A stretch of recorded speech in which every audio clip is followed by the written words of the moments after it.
Hey everyone, welcome to the 2021 Solo Print and Play audio chat. Today I'm joined by Dustin Porta. Hey Dustin, Hey Andy, thank you for having me. welcome to the show. So we just want to talk to you about your entry in the board game design contest on Board Game Geek, the Solo Print and Play contest. But before that, we'd like to know you a little bit better. So if you could just give us a quick intro about yourself and tell us where you're located and your experience in board game design. Sure. I am Dustin Porta.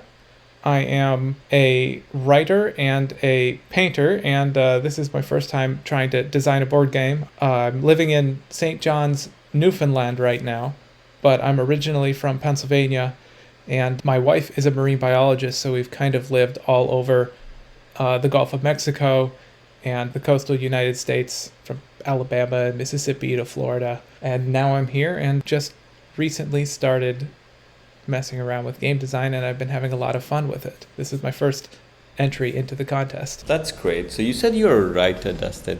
How does being a writer help you, I would say, design good board games? I'm not sure being a writer helps me tell better stories through board games, but because I've told a lot of stories before through my writing, I think it allows me to sort of step back and let players tell their own stories with the games, or at least that's what it makes me want to try to do, is enable people to tell their own stories. Whether I pull it off remains to be seen.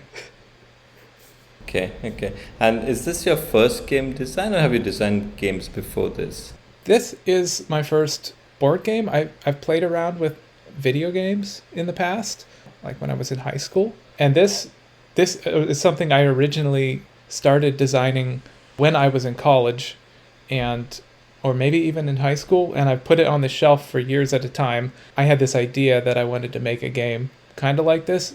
But the game that I had thought about doing before doesn't resemble this in the slightest. I had an inspiration maybe 6 months ago for this thing, and I threw out pretty much everything and started over with the same concept, and I really like how it came out. So it was fun to finally do something that I've been thinking about for decades now.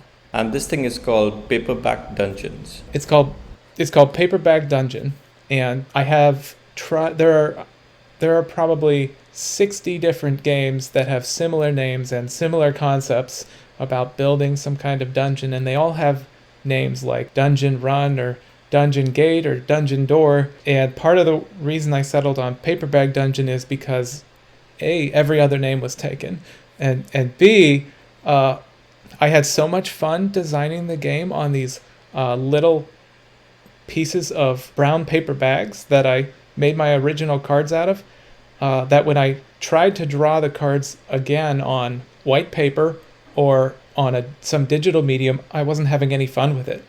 So I decided, you know what? I don't want to change it. I just want to leave it how it is. So I'm going to tell people exactly what they should expect. They should expect a game that looks like it lives on a paper bag. And that's what happened. And like you said, there's a lot of games with a similar theme and a similar kind of background. So what is it that you're trying to do with your game that will kind of set it apart or make it a little bit more interesting? I think almost every game I've seen that builds a dungeon is centered around exploring the dungeon, like having a character do a dungeon dive, and mine isn't like that. It has more in common with a puzzle game related to, but not really the same thing as Sprawlopolis or Cristallo, neither of which I have played. I haven't played either of them. I think the closest thing to what this is might be that old Ravensburger game Labyrinth that involves square tiles that represent tunnels that slide around. I've seen a lot of other dungeon type games that look more like what I'm doing, but I think when it comes to like theme and the puzzle aspect, that's probably what mine has that's unique, is that A, it's a puzzle, and B, maybe it's not unique to build something, but I really wanted a game where the accomplishment you feel after playing isn't just winning or losing, but also you built something big, and it is big. It takes up the whole table. So some people might choose not to play it just because of how much room it takes up. I play it on the floor sometimes. That sounds very interesting.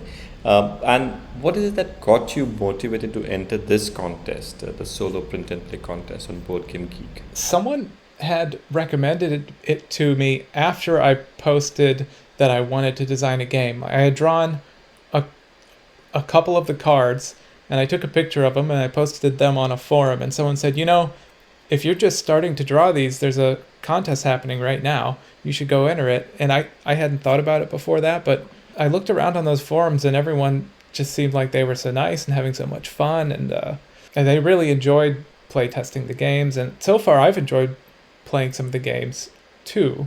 I've printed and playtested, and it's a fun community to be a part of. So that was unexpected, but definitely I got a good vibe about it. So it all kind of happened almost by mistake, but I'm happy about it. No, I think that I keep saying this. I think there's the big community aspect of this contest, which helps. I think everybody is very helpful, and it just everybody wants to contribute and help each other. I think that's the beauty about this type of contest on Board Game Geek. Yeah, and people doing like what you're doing, which is also very cool to see. Thank you, thank you. Yeah, and I think this is a way of just putting at least a voice to that to the forum. Otherwise, and people getting to know each other better through that. Yeah, I've listened to 2 so far, the Luminous interview and the very first interview you did. The Glitch Pixel. Glitch Pixel was a good one. So now, with this game itself, are you happy where you are at, or do you have more plans with the game? Yes and no, and yes. I was happy with it in the very beginning, when I first started putting the cards together, when I only had 20 cards. The entire game is just one deck of cards. It is, I think, 50 cards at the moment, and each card has a front and a back, and each front and back is different. And there's no moving pieces aside from the cards. There's no meeples or tokens or anything like that necessary. It's just the deck.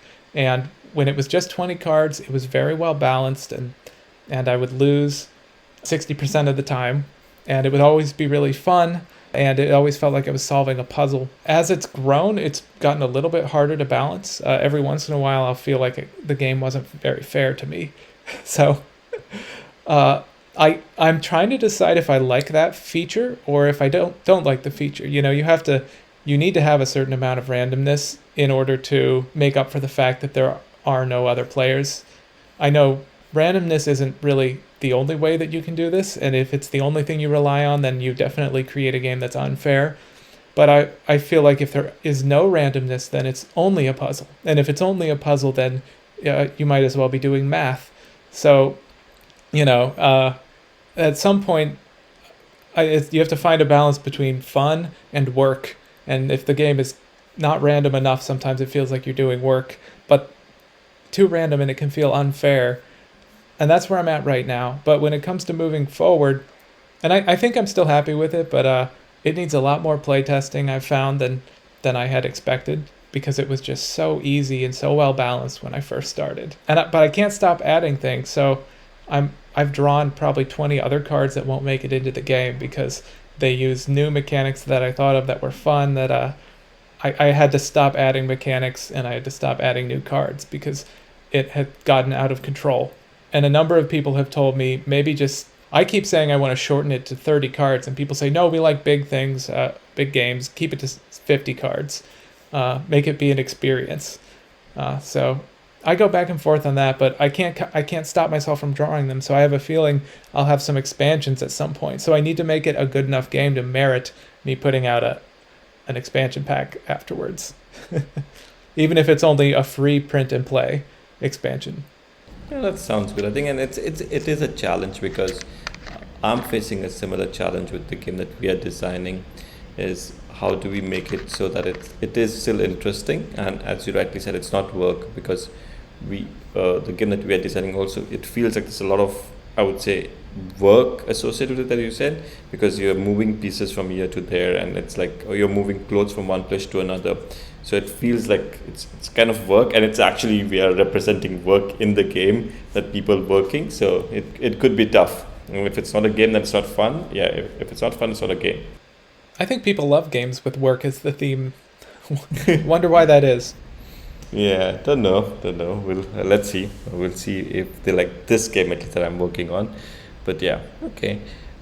Given that this is your first game design, is it something that you, besides finding playtesting or playtesters, is there something else that you found difficult or challenging? I haven't been playing modern board games as long as many of the people in the challenge have. So I think the thing I could say that the challenge has been putting together the print and play files and trying to remind myself how Inkscape works, and giving up on Inkscape and trying another program, and then going out and deciding to buy a program to make a template for the print and play files. For some reason, I have struggled more than I really should have, considering I have some design background when it comes to putting together the actual files in a way that they look pretty and easy to use. But from from like a creative and artistic standpoint, the most challenging thing has been understanding these mechanics that more experienced designers already know what their limitations are. Like there are limitations to a tile placement game, which this is partially a tile placement game. It has a card flip mechanic and it has resources, so it's kind of a resource management game. There's limits to that, and limits to how much fun and choice that you can get from that. And I rely a lot on the randomness of the card draws, and there's a limit to how much fun you can have, how much you can exploit the random card draw mechanic.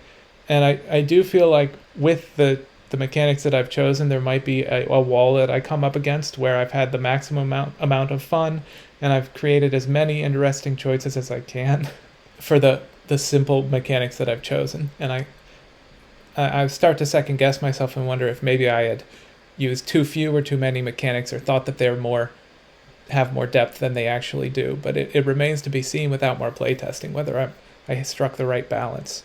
What is something that you do really enjoy about designing this game, and what would you want to design in the future? The art has been really fun. I used to be a painter. I had a background in fine arts a little bit, and I never really enjoyed illustrating until now.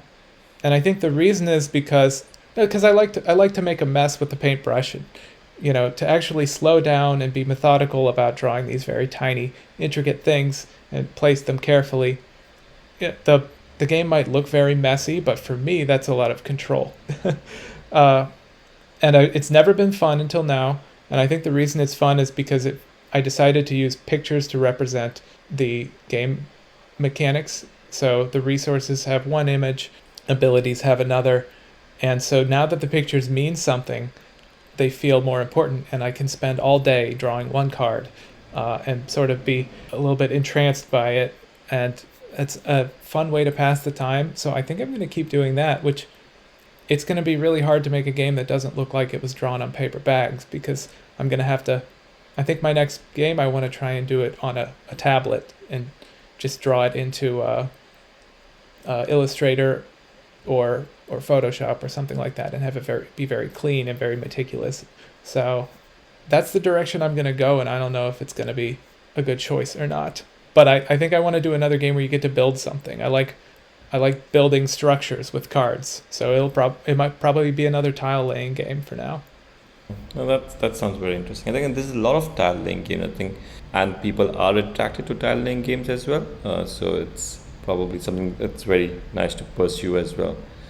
And I do need to add, the art on Paperbag Dungeons is amazing. So your talent, your fine arts degree is paying off. Sometimes I feel like I'm just drawing in the margins of a textbook, because that is kind of the level of artistry there. But I do go very slowly and carefully. I do draw everything in pencil, and then I ink it in pen afterwards. So it is, I would say it's as good of an amateur illustration as I could get.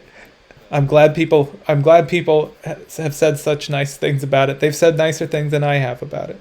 Yeah, because a lot of us aren't, I would say, talented in that side of things, right? So I can draw, for example, and I know that if I would draw something that even a line wouldn't be straight, so that's an art in itself. Drawing first in pencil and then using a nice marker to ink over it, and then erasing the pencil has been the most satisfying thing I've learned. It's helped me to dial in the neatness, and tutorials have really helped. I watched a lot of map making tutorials to see how people make maps of hallways, And I'm really hoping to get more feedback on which cards people don't like the appearance of, because I will redraw them. It's hard from my perspective to know which ones are successful and which ones are so messy that you can't understand what the picture is of. So that's one thing I'm hoping to get out of this process, is a more refined art, and maybe throw some cards away and replace them. Okay, yeah. Hopefully people like all the cards. Yeah, that would be easiest. Yeah, yeah.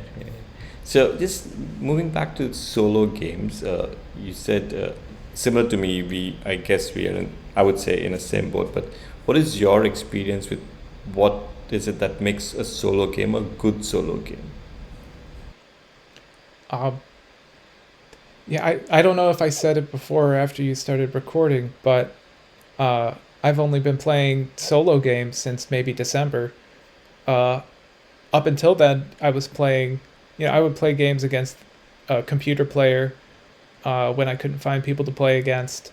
Um, I think there were a few games where I've played dual handed or just played against myself. I played Go a lot, and I play Go against myself sometimes for practice. But the AI is so good now that you don't need another person. So I I think simulating a really good AI makes it fun. Like if you can find a way to make the game uh if you can find a way to make the game make intelligent choices, then it makes it more fun for the player to react against it. So in this game, I have the simplest AI I've ever seen. It's not an AI. It is, uh, you have short tunnels and long tunnels. And when you draw a card from the top of the deck, if the deck is a monster card, then the monster card makes a choice whether it's going to attach to a long tunnel or a short tunnel. If it's face up, it attaches to your longest tunnel. If it's face down, it attaches to your shortest tunnel. If you have more than one long or short tunnel, then you get to choose which of the two it attaches to. And uh, this actually, it is very random, and it allows the player to respond in a variety of ways, because you're watching what's coming and what's going to be appearing on your deck in the next turn, and you can respond by growing or shrinking the size of your tunnels, as well as laying traps and setting things in the way of the monsters that are coming. And then occasionally something will happen where two or three monsters appear in a row, and you start to lose control of the lengths of your tunnels, and monsters start going to places that you didn't want them to go. So for me, the way that I did that was by turning this really simple thing into something that had all these consequences down the line that weren't always easy to predict, um, and giving the player just enough time to plan ahead, and uh, without but still allowing the really simple AI to rip control away from them and take the game in a direction they weren't expecting. So I just got lucky.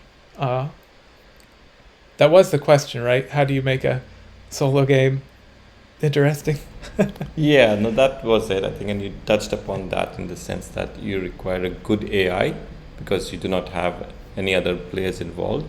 So good AI will make it tougher for the player to make those interesting choices as well. Great. And then in terms of, I would say, what would you advise other designers like us who are trying to get into board game design or modern board game design? I probably wouldn't be the person to ask because I haven't been doing it for very long. But so far, the thing that has given me the most trouble has been my print and play templates. If you're going to do print and play, um, my whole process has been messy. Like from the cards are messy because they're on the paper bags. I had to the process of scanning them and creating the files was messy. So the first thing to do is don't be messy like I did. If you're gonna scan your content and turn it to a digital file, start on clean white paper. Start with clean lines. Make it really easy because eventually you're going to want to separate out those lines and make them into a transparent template so you can overlay them on top of a background. So plan all of that in advance, and when you go to make the print and play template, make it really clean, have a nice fold, have nice cut lines. Mine still doesn't have those because when I built it, I did the best I could. I threw it together in a messy way, and now I've gotten too busy and I haven't been able to fix it. And so it's been plaguing me ever since. Everyone who plays my game has to fix something in the print and play file. I've done my best to try and improve them and fix all their major complications, but people are going to be generous enough with their time to take the time to print your thing out and to laminate it and to test it. I want to express my gratitude to them by giving them something that's really clean and easy to use. Okay. So Dustin, if you could tell us a little bit more about where we can find all your past writings or even present writings and anything else that you've been doing besides board games, where is it that somebody listening to this podcast or audio chat session can find it? So my name is my username on the forums. It's Dustin Porta, and you can go to dustinporta.com. I publish. I've got one fantasy novel, a couple of science fiction novels. Those are at dustinporta.com. They're available in most countries as an ebook on various e-readers, on most kinds of e-readers, and I have art on my website, dustinporta.com, as well. The game will eventually be hosted there at some point too. I might make it available through a print-on-demand service, and I might have the print and play files hosted there. But for the time being, they're in the forum post. Awesome. So it was a pleasure talking with you, Dustin. Thank you very much for spending the time with me today, and look forward to seeing more of your games and reading your book sometime. Yeah, thank you for having me. Thank you. I will try to have more interesting chat sessions with other designers that are participating in the 2021 Solo Print and Play Board Game Design Contest on Board Game Geek. So keep listening. Thank you.